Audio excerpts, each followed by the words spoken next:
we're here in the Milan Furniture Fair, which is the world's biggest industrial design fair. I've been coming here personally for more than 20 years. And since 4 years now, we are doing some cooperation projects with industrial designers. And for me personally, this offers us a lot of inspiration and a lot of discussion, exchange. And it helps us to validate what we do with other designers, with other creative people.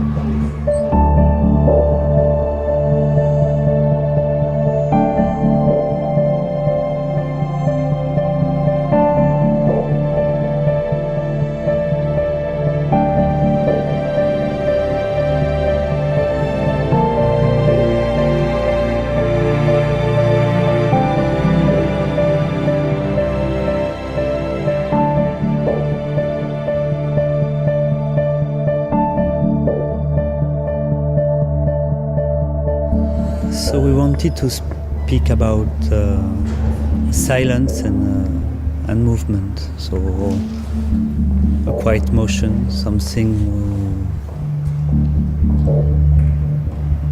a quiet motion.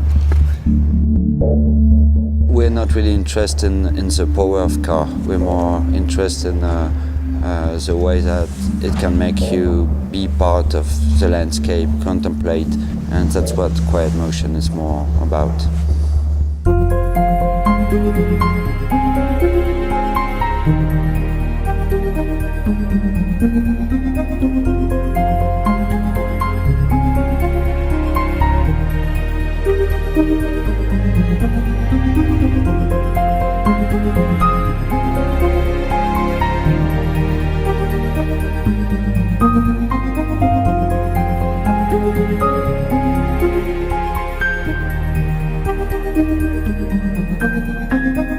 This installation means for BMW I that actually it translates quite well the idea of mobility. This is also moving and this very quiet. You hear nothing like an electric car. This is probably the first reading that you see out of this installation, but there's also a second read, which is also the dialogue that came into the process together with the Bouroullec brothers, where we of course had the chance to mutually exchange a few ideas.